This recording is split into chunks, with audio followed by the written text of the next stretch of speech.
መወደው የለም ነብዩን አለይሂ ሰላቱ ወሰላም ቢሆን እንጂ ካንተ በላይ መወደው ረሱልን ብቻ ነው። አንተ በጣም መወደው ልጅ እዳም አለብኝ ክፈልልኛል።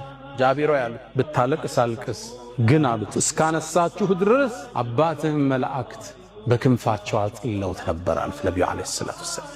ጃቢር ሌላ ነገር ልንገርህ አሉት ስሜቱን ሊጠግኑ መላእክት ወደ ሰማይ አውጥተው በሰማይና በመሬት መሃል አባትህን አጠቡት ከወርቅ በሆነ ሳህን አሉት። ሐንዘላ ከነብዩ አለይሂ ሰላቱ ወሰላም ሰሃባዎች ውስጥ አንዱ ነው። ታዲያ እንደ ወጣት አግቡ የሚባለውን ሐዲስ ሰማና ቆንጆ ኮረዳ መርጦ አገባ። ጫጉላ ላይ ነበር። ሃኒሙኑን እያሳለፈ ያለ የኡሁድ ጦርነት ጥሪት ሰማ። ቤቱ ገባ። ባለቤቱ ጋር ገብቶ ግንኙነት አድርገው ነበር። ወዲያውኑ ከሷ ጋር ተኝቶ ያለ ጥሪ የጂሃድ ተጠራ። ያ ኸይለላህርከቢ፣ አንቺ የአላህ ፈረስ ሆይ ተንቀሳቀሽ የሚል ጥሪ ሰማ። ከነጀናባው ልብሱን ለብሶ የጦር ለምዱን አድርጎ ፈረሱ ላይ ተቀምጦ ዘመተ። የአሁኗን ስፔን ታቋታላችሁ። የድሮዋ አንደሉስ ሙስሊሞቹ ለ850 ዓመት ያስተዳደሯት ስፔን። እሷም ማን ከፍቷት ገባ?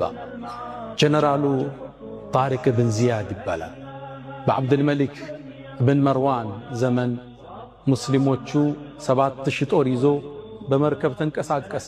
ስፔን ዳርቻም ላይ ይህ ጀነራል ወረደ። መርከቦቹን በአጠቃላይ አነደዳቸው። ጣሪቅ ብን ዚያድ የጦሩ ጀነራል። በጠዋት ሲነሱ መርከቦቹ ይነዳሉ።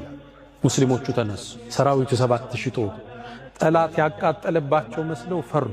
ጣሪቅ ብን ዚያድ ሰበሰባቸውና ታሪካዊ ቃል ነገራቸው። ከኋላችሁ ጥቁር ወንዝ ነው ያላላችሁ፣ አድኑም ብትሸሹ።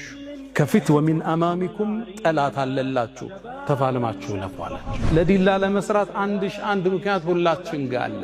ሰው ማለት የአላህ ባሪያ ማለት የሰሃቦቹን ፈለግ የተከተለ ማለት ግን ይሄም ምክንያት አልፎ ለኢስላም የሚኖር ለዲኑ የሚኖር ለዲኑ አስተዋጽኦ ለማድረግ እቅድ ያለው ዒልም ያለው በዒልሙ ዕውቀት ያለው በዕውቀቱ ሀብት ያለው በሀብቱ ይሄን ዲን ማሸጋገር። ዱላው ቅብብሎሹ እኛ እጅ ላይ ደርሷል። ዱላውን እኛም ወደፊት እናቃብለው።